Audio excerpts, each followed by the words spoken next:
Oke, assalamualaikum warahmatullahi wabarakatuh. Perkenalkan, nama saya Imam Natalio. Saya akan menjelaskan tentang teori Robert Merton Solow. Jadi, ia adalah ekonom Amerika Serikat yang terkenal, khususnya atas karya pada teori pertumbuhan ekonomi. Jadi, dengan teorinya ini dia juga memperoleh uh, hadiah Nobel. Lalu, pertumbuhan ekonomi Solo dirancang untuk menunjukkan bagaimana pertumbuhan persediaan modal, pertumbuhan angkatan kerja, dan juga kemajuan teknologi berinteraksi dalam perekonomian. Dan juga bagaimana pengaruh terhadap output barang dan jasa suatu negara secara keseluruhan. Jadi, menurut Robert Solow, pertumbuhan ekonomi dipengaruhi oleh 3 faktor, yaitu modal, penduduk, dan teknologi. Jika pertumbuhan modal tinggi, maka model yang digunakan untuk usaha semakin banyak. Lalu, pertumbuhan penduduk. Jika pertumbuhan penduduk tinggi, maka berdampak pada meningkatnya jumlah tenaga kerja yang dapat diberdayakan dalam proses produksi. Kemudian pertumbuhan teknologi. Jika pertumbuhan teknologi semakin pesat, maka teknologi yang digunakan akan semakin canggih. Kecanggihan teknologi mampu meningkatkan jumlah barang dan jasa yang diproduksi. Jadi kesimpulannya, jika 3 faktor yang mempengaruhi pertumbuhan ekonomi itu meningkat, maka terjadilah peningkatan hasil produksi dan juga menyebabkan pertumbuhan ekonomi yang meningkat dan juga pesat.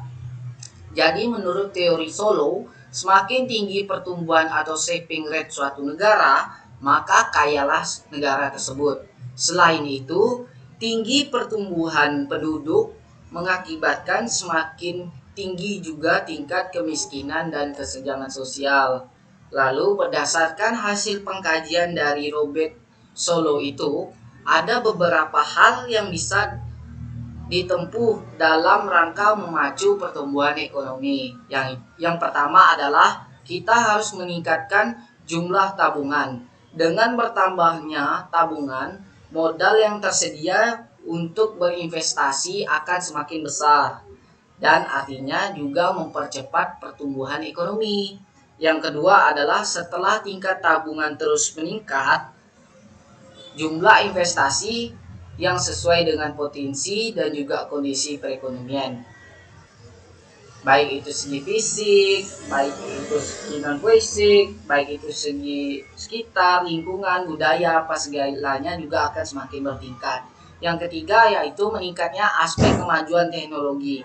Dengan melakukan hal ini, pendapatan per kapita tenaga kerja juga bisa meningkat sehingga mampu memberikan kesempatan kerja pada sektor swasta untuk berinovasi. Adanya inovasi yang terus berkembang pada akhirnya juga bisa mempengaruhi pendapatan dan juga pertumbuhan ekonomi suatu negara.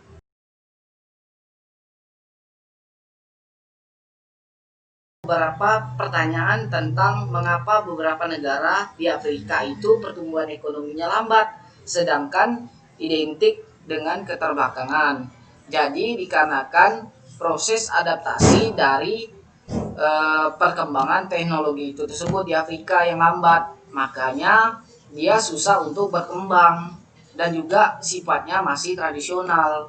Sedangkan untuk di Indonesia sebenarnya sudah mempraktikkan dari teori dari Robert Merton Solow ini.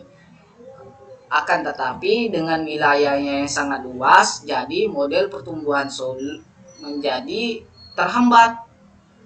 Dan juga dengan kondisi Indonesia yang sekarang ini dikarenakan dengan dampak COVID-19 ini jadi semakin terpuruk.